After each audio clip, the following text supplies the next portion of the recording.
Welcome to Marvel Vision, a podcast about Marvel, the MCU, and right now a bunch of news updates. I'm Alex. I'm Justin. And if you got tips or stories you want us to cover, email us at comicbookclublive@gmail.com. Tons of stuff to talk about today. Let's get into a newsy one first before we get to the fun stuff. This comes from a report from NPR, one of the biggest comic book news sites on the internet, of course. Their Comic-Con stuff is crazy, you know? Oh, man. I was in their booth once. They were having the biggest party. It was nuts. I was doing some Steve Inskeep cosplay the other day, just wearing a regular suit. It was crazy. Awesome. Well, let's get into That's for the NPR heads. That's for the WNYC heads out there.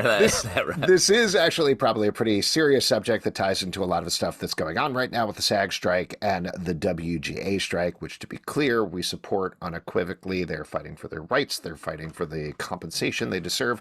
One of the big issues going on with these strikes is the rise of AI, specifically from the writers, of course. Studios want to just generate a couple of outlines, just some ideas and stuff, and the writers can work off that. Don't you dare. Which the writers rightfully do not like. That is terrifying to me. But even more terrifying, I think, is what they wanted to do with actors. And in fact, as NPR reports, have already been doing with actors, which is particularly with background actors, take them, scan them, have them do a couple of expressions, and then they can use their images forever. And in fact, studios have been already doing this. The specific report from NPR was saying they talked to a background actor on WandaVision who was told to report to a trailer, was scanned doing a couple of expressions, I think looking scared and then looking excited or something like that. Didn't know why, wasn't aware of why this was happening, but clearly she was being scanned so that they can digitally reproduce her in any way they want forever, for Disney, for Marvel, etc. I will also mention when I posted this story on my Blue Sky account, hot new social network, somebody responded. It was like, yeah, this isn't the first time this happened. I was an extra in Thor Ragnarok, not even Thor Love and Thunder. Wow. He didn't do the expressions, but they scanned him back then. And he was like, I don't know what this is for. They just digitally scanned me, and now they have my image somewhere. So you're in SAG and WJ. What do you think about this, Kristen? Well, I think the fact that it's been going on very secretly is problematic. I mean, I'm not super surprised. It makes a lot of sense why they would do this. And there's a way, just the act of doing it isn't necessarily a problem. It's the lack of compensation and understanding that people are walking away with. Because I think the labor side of this is yeah, we're all into technology, but you're potentially using this technology secretly to replace us and not pay us for the work that it still involves. If you're a background actor and they use you in 4 movies, that's 4 jobs. Mm-hmm. And to do it without telling them, and that's literally stealing. It's stealing your image. It's like a sci-fi movie would be about this 20 years ago, and instead it's just happening secretly in front of our face. I totally agree with you. And to be clear, on 2 ends here, I think digitally duping crowds is nothing new. It's something where you get 20 background actors and then you create hundreds of them to make an army. People point this out in movie mistakes all the time where they go, oh, there's the same guy making the exact same face 30 times in the middle of this army of this crowd that's cheering. But to your point, you got to pay people for this. And I think what a lot of people don't realize, which the NPR article gets into very nicely, which, by the way, we have linked in the episode description if you want to check it out, is this is people's jobs. People's job is background actor. It's not a fun thing they're doing. I was a background actor a couple of times just for fun, but there are people, this is literally their jobs all the time. And to take them, put them in WandaVision and be like, great, see you later. Now you're in every Marvel show from now on. We're not going to pay you. That is unequivocally wrong. Yeah, it's theft. I was a background actor in Mystic River, the parade scene. Oh, really? Dyed blonde, yeah. Nice. I was in Devil's Advocate in one of the court scenes. I was sitting on the edge of the pew or whatever you call it, and specifically because I was on the edge, I leaned over and put my face there so you could see me, so you can see my blurry forehead in one shot behind Keanu Reeves. See, that's fame. Well, and actually, just to mention something else about this, which I didn't realize at the time that does tie into this discussion, but when I was there, I was very young, like not aware of unions or what was going on or anything like that. And they called a couple of people out, including me, and they're like, "Hey, who wants to be a reporter?" Kind of chasing Keanu Reeves down the hall afterwards. And I was like, "Yeah, that sounds cool. That sounds awesome." And then right beforehand, as we had already gotten to costume and everything, one of the guys in the circle of like the 4 or 5 of us who had been asked to do this was like, "Wait, hold on, we got to check and see if everybody's SAG." And I was like, "I'm not SAG." They're like, "Oh, no, you can't do that then," which I was bummed out about, but totally understood. But that's the sort of Because you would thing. have been a featured extra, which crosses over into the union. Exactly, which would have been great for me. I would have been very Yeah. excited about that. But this is somebody who's saying, "Hey, there are hundreds of people here who are filling out this courtroom. Let one of them who does this for a living do it instead of this random guy who is here." So, again, I just elaborate on this not to talk about my experience on Devil's Advocate so much to explain what it is like to be a background actor, that you got to jockey with the stuff, that the people behind the scenes are going so quickly with the costumes and just throwing people in various places that they're not always asking the questions. So there is a lot of policing that needs to go on in the union itself. Yeah, and I heard they actually some of the horrified looks they captured in during this WandaVision thing was so they could use them when they saw how Secret Invasion turned out. Oh, okay. They just delivered a video of it to Kevin Feige and people going, Like, look, here's the numbers on Secret Invasion, and there's just a lot of background actors looking horrified. yeah, they don't say anything though, because then you get paid a little extra. That's exactly right. All right, why don't we move to a more fun thing that dropped? It's funny when we've been talking about the future of the MCU. In my mind, I've been going, okay, Secret Invasion comes out. What's next? The Marvels. Completely forgot about Loki season 2, which comes out October 6th. We love the first season of Loki. I've watched it a second time. I watched it with my son, and it really Nice. held up. Like, I Yeah. liked it the first time, but then watching it the second time without wondering about mysteries really continued. And now we have our first full trailer for season 2 of Loki with some big plot stuff. We get to see Kei Kwan fresh off of his Yeah. Oscar win, working in the TVA. We do, which we'll probably talk a little bit about, we do get to see Jonathan Majors. He is still there as Kang. He is listed in the credits. He's on the poster and everything. So lots of other stuff to unpack there. But what was your big impression from the trailer, Justin? I mean, this looks great. It's hard to say. I feel like we say that like at the beginning of everything. It's like, this looks cool. We like this. And then in a lot of times, a lot of projects, there's been some misses here in the Marvel Universe lately. But this actually, I feel like because the season 2 and they're continuing what's happened before, it does feel bigger. Everything looks amazing. The great thing about Loki is it feels like it has just great design choices at the top to bottom. And you see it in play here. It feels like they got more complex with their backdrops and everything. That's cool. Love Kihei Kwan in here in a very lateral move from Everything Everywhere All at Once. Totally. Almost truly the closest to that movie you could possibly move is Loki. Yeah, but Very fun. he's on the same vibe with the humor. That extended scene Yeah. they show of him, Owen Wilson, and Tom Hiddleston just figuring out why Loki is glitching. Great. That fits It's great. perfectly. The only thing I'm worried about, which I don't think got showed off in the trailer at all, beyond the Jonathan Majors thing, which we should probably talk about in a second, Yeah. is the fact that they changed directors and I believe writers from season 1 and season 2. There was a lot of crosstalk about what was actually happening. Apparently, the original plan was like 12 episode season, then they cut it in half. This seems on the front, just like a different story. Everybody's in different places. We see shots of Sylvie. She seems to be a regular person now. We see Yeah. other folks seem to be stuck in different timelines or different places, maybe with their memories, maybe without. And Loki, of course, is the only one who remembers the real timeline and what's gone on with Kang and is trying to figure it out. So that's exciting to me, that it's a different season with a different story going on, that it's not just the same thing as season 1. But the direction and writing were so clear from the first season. I just get a little worried about that. And the other thing that I get a little worried about is, where is this heading? Is it a concrete story in season 2? Are we ending in cliffhanger TBD that leads into Secret Wars like we normally get? What is the direction here? And that's something you obviously can't show off or get from a trailer. That's something we'll get from the season. But those were my immediate thoughts on watching this.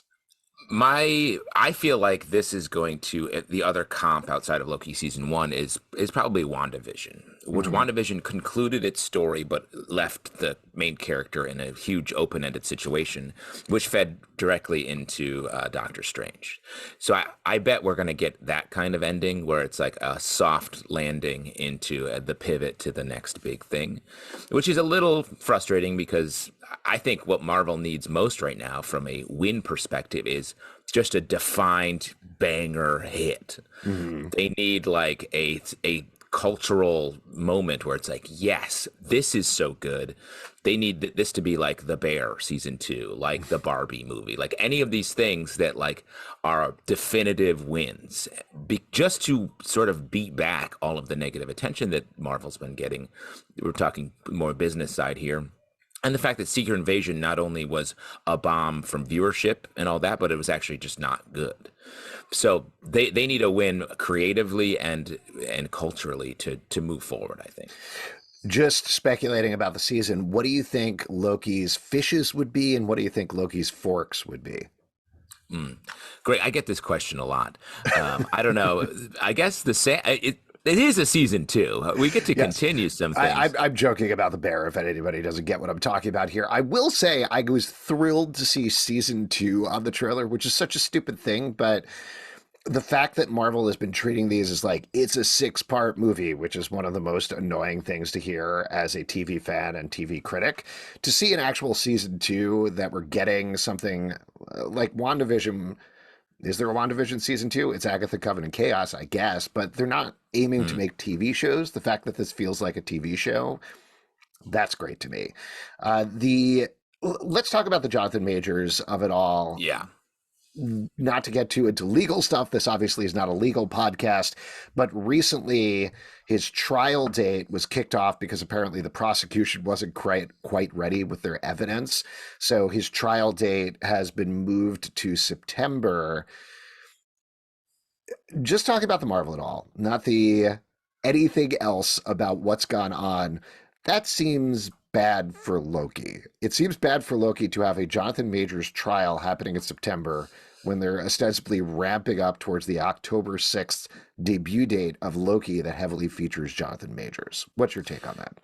Yeah, well, I mean, Jonathan Majors is in this trailer, but definitely not featured a ton. Hmm. There's like the sort of villain reveal bit at the end almost with in the Old West. But like so I feel like they're downplaying right now. And yes, I agree with you. It is going to be a problem to have that happening. And I feel like they still haven't answered the question about what they're going to do about the horrible situation that has happened and the potential awful crime that their major star for the next couple years has committed. But I bet they're treating it a little bit like the NFL treats a player that has legal problems, where they're like, well, we got to wait and see what the trials does and then we'll Hmm. decide. That's the way I feel like they're playing it, and that's a little bit of a shift. I feel like other situations like this, Hollywood has reacted a little more like, well, we're gonna move on from them and recast or change our plan or whatever. And now Marvel's sort of pulling back, circling the wagons a little bit, and saying like, let's wait for the legal proceeding to work out, and then we will respond. Yeah, we'll see. We'll see what happens. We'll see if that affects Loki at all. Last thing, I'll throw out a bold prediction, not based on the trailer, but again, something I was thinking about off of this. Oh, and by the way, I'll mention I love the giant Miss Minutes going all Godzilla Yeah. and wrecking things. Very fun. But is Deadpool going to be in Loki season 2, either somewhere in Loki season 2 or an end credit scene? And the reason I say that is we know the TVA is going to be some part of Deadpool 3. Yeah. They've already filmed a bunch of footage for it. What do you think? I would think post credit Hmm. sequence potentially, but like the idea of Deadpool mixing it with Loki, it's like these tastes are different. This is like this is chocolate and peanut butter, or like which some people love, Yeah. but me, I like to keep them separate. I could 100% see them either just taking a scene from Deadpool 3, finishing it up, and throwing it at the end of Loki, or they knew this was coming, so filmed a dedicated scene of Deadpool getting taken into the TVA and him saying something like, "Oh man, I'm in an end credit sequence." Right. Something like that. We'll see. But can you imagine that though? Like the whole vibe of Loki is like slick, classic sci-fi, Mhm. like Owen Wilson, like the classic, like little like more facial reaction, not as hard joke quippy, and then Deadpool showing up and being like doing Joke, like joke. some like rapid fire meta joke situation. We'll see. We'll see what happens. That's pretty far off, obviously. But another thing about Deadpool 3, Emma Corrin talked a little bit about Deadpool 3. And when I say a little bit, I mean basically nothing at all. They said, I feel really excited to play a villain. I haven't done that, and it's an itch I want to scratch. Corrin also said that they didn't have much experience with Marvel, had to do a crash course on set, but thought it was very exciting. Cool. Cool. I say cool. Cool. I've got that scratched some itches, I would say. I feel like we need to stop running quotes like this just to make bold stance about journalism. Like I know we were talking about this a little bit last week, you and I, but I think there's nothing here. Like I know your editor is saying, "Hey, put in the stuff about Marvel. That's what's going to draw eyeballs." And obviously, we're talking about it here on the podcast. But mostly, I wanted to throw it in to talk about this topic, which is like there's no news here. They're just saying they're in it. That's it. Well, let's see. Perhaps that will apply to a topic we're going to talk about in a minute: casting rumors, because it is. I mean, these are non-stories. I don't mind that we're talking about it, for instance, because it is like it's a little teeny news pin that gets you like to talk about the thing, get a little more excited. But it is sort of like a little tempest in the teacup, as they say. Well, let's move on to a casting that didn't happen. Adam Brody, while talking about his remake of The River Wild, revealed that he auditioned for Star-Lord. Obviously, Chris Pratt got it, but he really wanted the movie and was very bummed out when he didn't get it. Wait, has he officially gotten it? Because I feel like maybe these first 3 movies are just like part of the audition. Tryouts, like it was an audition. Yeah. We were talking about deleted scenes with Catherine Newton last week. That would be really embarrassing for Chris Pratt if it turned the out. long deleted movies, 3 deleted movie scenes. Yeah, they released them publicly and everything. How awkward. Adam Brody would have been a great choice for Star-Lord, and I feel like long-term maybe would have been a less complicated choice for culturally. Is that wrong? Because of Chris Pratt as a person. Mm-hmm. Here's the thing. I can't imagine a non-Chris Pratt Star-Lord at this point. It's become such a... And, like, I'm not... Like, he has his problems as a human, I think, and as a celebrity. But he's a great Star-Lord. He's very funny in the right ways and like does a good job. So it's hard for me to imagine it being played super differently. Especially like Chris Pratt also wants to eat all of Hollywood. He wants to do every role. If he could, he would, as you see that he does everything. And he slight spoiler, he refuses to leave behind Star-Lord even now.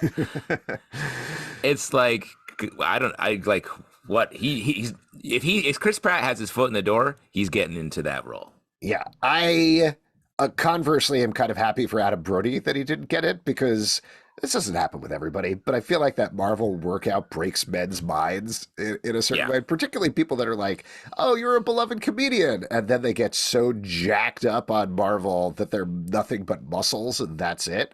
So Adam Brody is still doing great work. I think you watched Fleischman is in Trouble a little bit, or did you see that? He was very good in that, very fun. He seems to be just having a nice life and a good time. So ultimately, that's probably better for him.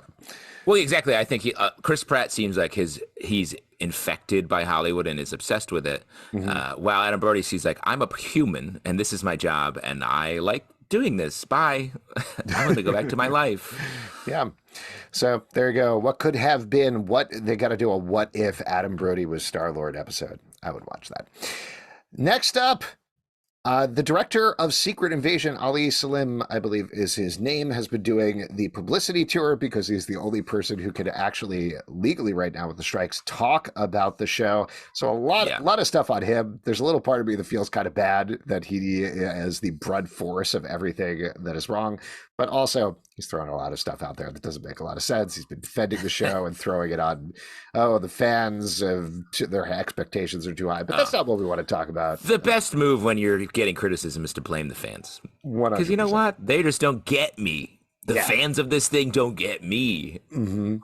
But that's not what we want to talk about here. We do want to talk about that Marvel asked for only 2 things from the end of Secret Invasion: that Fury needs to be in space and Rhodey needs to not be able to use his legs. Cool. Interesting. Again, I get Fury in space, put him back Sure. where we got. Like we talked about, it made it seem like Secret Invasion as a television show almost didn't occur because he started Fury in space and then he left to space and he left goes the back Earth to- worse than when he started. 100%. He might just in Marvel's like look up and be like, we see on his iPad or whatever that he was on Earth briefly for a Skrull situation, and that's all we ever have to do with it. So that keeps it clean. Rhodey not being able to use his legs is, first off, it's very funny to me how hard they hit this at the end of the season, where he's being carried. It looks like he's carried for like 100 miles based on the way they shot it. But like, it's an interesting thing because that's something that I feel like you would have to reference.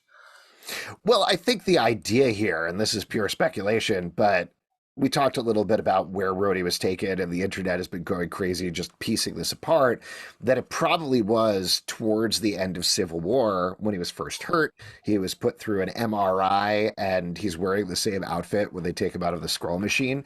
So basically, Rhodey has been a Skrull since then, through all the end of Civil War, where I believe he makes the Tony Stank joke, classic Skrull joke. And then he also was a Skrull in Infinity War and Endgame, and also one of the best scenes in Captain America and the Winter Soldier, where he's talking to Falcon and they're in the museum and talking about the legacy of Captain America and being two of the only black heroes in the MCU.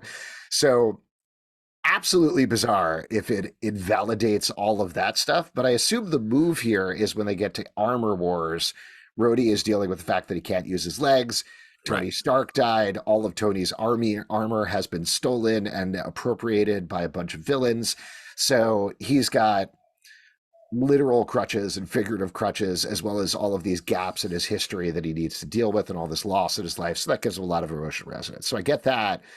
It's just all the stuff in between it that is gobbledygook nonsense at this point.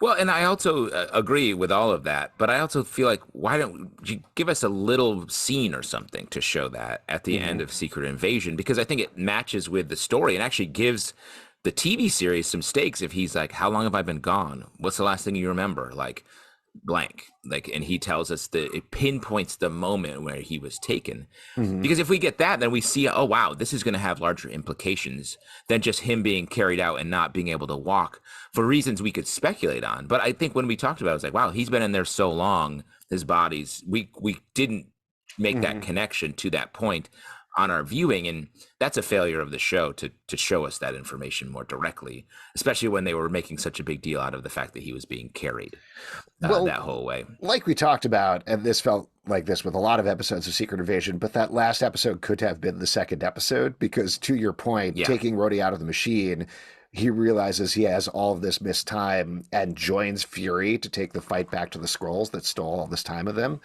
Way more interesting to me than just hobbling him out of a nuclear reactor where he's fine. The radiation doesn't affect him. Yes, exactly that. I also think it's interesting, like looking forward and looking at Armor Wars, a project that I was very excited for, but it went from being a TV series to a movie. That's still correct, right? Yeah. That's a weird shift for them to publicly go through. That happens all the time, I think, behind the scenes. Like, oh, you know what? Let's turn this movie script into a TV series and vice versa. But to announce it as one thing and make it another signals to me like either a big shift creatively, but I think it's still the same creatives attached to it. So. Yeah, I'm at this point, though, given the strikes, but also given everything with Marvel, I would put a question mark behind anything, that we don't have already in production in some sense. And even those question marks, I guess. So we'll see what happens. Let's move on, talk about another thing that got blamed on the strike, but I don't believe it. Sony moved a lot of their movie dates per our Marvel podcast that we're on right now. The two important ones are that Beyond the Spider-Verse has completely moved off the schedule, and Kraven has shifted from its October date onto late August 2024. Now, Sony sent out an email with the revised dates, and there were notes on there that I would almost guarantee were notes from PR that probably should have been taken out of the press release in a very awkward way. I don't remember exactly what they say, but there was one being like, hey, let people know that this is because of the strikes. And I was like, that's not how you, don't do that. Cut that out of there first. You don't add that as a no. Yikes. But for both of these, Beyond the Spider-Verse, very publicly, we already knew they are still very much working on that movie. They haven't done the vocal recording or anything like that. They're not sure about the second act. There's a lot of behind the scenes stuff. So there was no way it was coming out next year anyway. So to blame it on the strike is silly. That's very silly, and that's not. But convenient for them. Like totally. And I think it actually helps. A movie franchise that I think we love and is one of the now more rarer successes in our genre here, to have them have a nice reason to get more time without having to have anyone be mad about it, I think is perfect. But like you said when we talked about this in the live show, they're not really covered by the writer's strike. It's animation. Right. So unless I don't know what contract they're operating under, so maybe it is. But real technically, they could just keep working through the strike because it's animation, which isn't covered by the guild. And for the Kraven thing, that to me feels like part of this move that's been discussed a lot in the trades, in particular of movie studios shifting, not to call it this, but shifting their product so that if the strike goes on for a while, if they are delayed, they have things spaced out. So maybe it is a little bit of a result of the strike, but it does feel like a little bit of a mistake to me. Like, that movie looks schlocky, it looks bad, maybe it'll be a fun surprise, and it'll just be like Venom, just a goofy, stupid time at the movie theater. But to me, that feels like a late October dumb action movie to watch. Moving it off a year, it gives too much time for that to sit around. It lets the hype die down, where for anybody who is hyped about it, this feels like a bad move to me. It is a long time to push it off. I mean, the strike, there was some hope this week that the AMPTP called for a meeting with the WGA, but the meeting, the announcements, the leaked stuff, the like fake leaked information that came out yesterday makes it feel like, oh, actually this isn't actually hopeful and have more strike happening, because it was seemingly sort of a sneaky AMPTP move to try to break the solidarity of the writers. So I don't know, if when the strike was maybe coming to a close soon, it felt like, don't move it all the way. Because I think another big reason they're moving is because they need the actors to promote the movie, and they don't have the actors. Actors can't promote anything. And a movie like this needs to have actors to interview and push out a little bit, because it is IP, but it's also something that needs a little help. It's not your Avengers style thing. It's not Spider-Man. It's Kraven. It is Kraven. Let's move to two big rumors here. The biggest rumor of the week, which I was very curious to get. I don't know if you have information about this, but once again, Fantastic Four casting rumors going absolutely wild. It was insane, and I don't mean that complimentary, couple of days online with people throwing stuff out, rumor mongers going nuts and being like, Fantastic Four cast from before is out. New Fantastic Four cast are in. Here's who's going to play Johnny Storm. It's one of these two guys that has the initials GQ, but we don't know which one. Jack Quaid, by the way, was like, I'm not Johnny Storm. Leave me alone.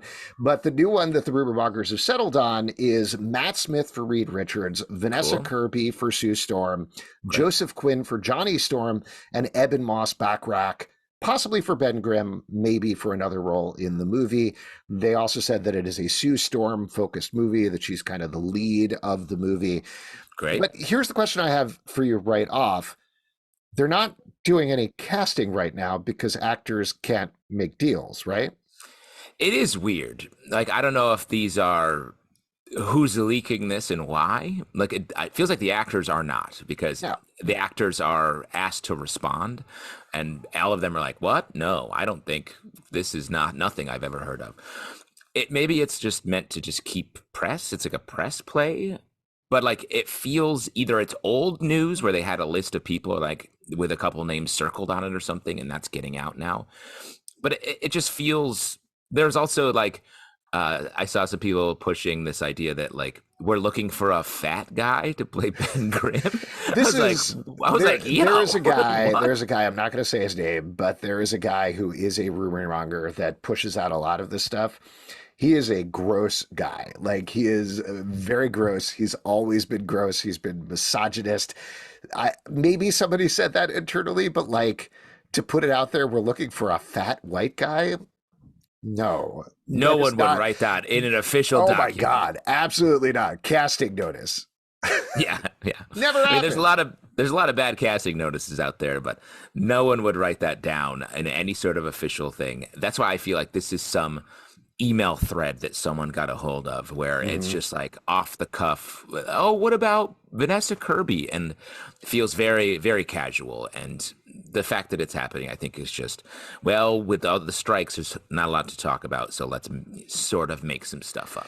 Yeah, and like you were saying earlier, given that we don't know how long the strike is going to go on, even let's say, is sake of argument, the night before the strike, they signed these four people up, or like we're talking to them, anything could happen. You know, the strike Yeah. stretches on for the months. They drop out of the project. We get other projects. I will say, just on a purely just speculation basis, because we talked about a lot with the last rumored cast, which was now I'm completely forgetting, but it was Adam Driver, it was Daveed Diggs, it Yep. was uh, Paul Mescal, and I'm forgetting Yep. who was supposed to be Sue Storm. Oh, it was someone we liked. I forget now too. It wasn't Jodie Comer. It was somebody else. Whatever it is, there was something about that cast when we were talking about it that felt like, oh, what is this? Like, who are these people? These are just names you kind of pulled out of a hat. This cast works much better for me. Like, there's something about the Mm. alchemy here that I feel like Matt Smith, first of all, he's got a stretchy face naturally. Good Yeah. choice for Reed Richards. Well, he does a good job of playing a jerk that you still feel for, you know, that you're like Yeah. intrigued Yeah. by Yeah. a little bit. And he always has this remote aloofness to him, particularly in House of the Dragon, that really works. I could see him with Vanessa Kirby, who is great and kicks butt. I don't know if she's necessarily somebody I would pick for Sue Storm, but I really like her on screen anyway. So they work really well together. Joseph Quinn, I don't know. We saw him as Eddie in Stranger Things, but everybody loved him from there. Be happy to see him in a role, but he definitely seems fun and funny and seems younger than Vanessa Kirby and Matt Smith works about that. And Ebon Moss-Bachrach, I just love. Like I don't know that I want to necessarily see him in a mocap suit Love. in a Marvel movie, but like he's got that gruff voice where he's just like, I'm just a dude. That really works for me for Ben Grimm. I don't know that I see him and Matt Smith as friends necessarily, but like, I'm way more into this cast if this actually happens than the other rumored cast, personally. Just a quick sidebar on that. I tried to look up who was playing Sue Storm in the previous casting, and going to one of those garbage rumor websites slowed my internet down so badly because the site sucks so much that we had to stop and re-record this section. Well, anyway, I guess we'll never know who that was. Why don't we move to our second rumory thing? This is potentially a spoilery thing because this comes from a relatively reliable scooper, but this is about Aubrey Plaza's character in Agatha Coven of Chaos. Again, potential spoilers if you don't want to know, tune away. But this is Can We Get Toast on Twitter/X says she'll be playing a character named Rio Vidal, the first Green Witch, who is Agatha's angry and crazy ex-girlfriend. Cool. That role sounds right for our girl Aubrey. That's Yeah. great. Yeah, totally. I mean, that matches up. Like, that's why I kind of wanted to give a spoiler warning here that all of this stuff totally tracks with what we know about the show. I think having Aubrey Plaza and Catherine Hahn as fighting ex-girlfriends is going to drive the internet absolutely nuts. So, I don't know. Obviously, I hope it's good, but like everything that I hear about the show gets me excited for it just in terms of a musical about witches with Patti LuPone and Catherine Hahn and Aubrey Plaza. Aubrey Plaza and Catherine Hahn, ex-girlfriends who are fighting and hate each other and probably, let's be honest, hook up at some point. The internet's going to go nuts. They're going to have a field day. They're going to love it. I have a little scoop to add on to this. I was talking to a member of this cast recently, and they were saying that yes, it's wild, it's a crazy show. When they were cast, it wasn't a musical, and the musical part was later. Like, we're actually going to make and they can sing. Everyone can sing in the cast, so it was like, but like the idea that they were like, you know what? Let's have him sing was a hell of a revelation to me. That's crazy. That's something that you don't usually do later in the process, but... Or, I mean, it takes a while, like, to go from a deal to actually produce. I'm not saying when they showed up on set, they were like, you know what, we're going to sing. Hurry, sing. It was more, I think, from the deal to the actual show. But even so, that makes it a much more wild project, I think. Mm-hmm. Yeah, that also kind of makes me excited in a way, because it sounds Riverdale style, where we've talked to people on Riverdale where that week they're like, oh, by the way, we want to add a musical number, just do that over the weekend. And they're like, what? And then do it. So there you go. All right, there we go. If you've got tips or stories you want us to cover, you can email us at comicbookclublive@gmail.com or hit us up anywhere socially. You can support us, patreon.com/comicbookclub. We do a live show every Tuesday night at 7 p.m. to Facebook and YouTube. Come hang out. We would love to chat about Marvel stuff. Apple, Spotify, not Stitcher, because Stitcher is going away at the end of the month. Please, if you're subscribed there, subscribe literally anywhere else. We're on every major platform. At Marvel Vision Pod on Twitter, Instagram, and Facebook. comicbookclublive.com for this podcast and many more. Until next time, stay marvelous. I am an AI voice that Alex programmed to be his co-host for today. I paid Justin once.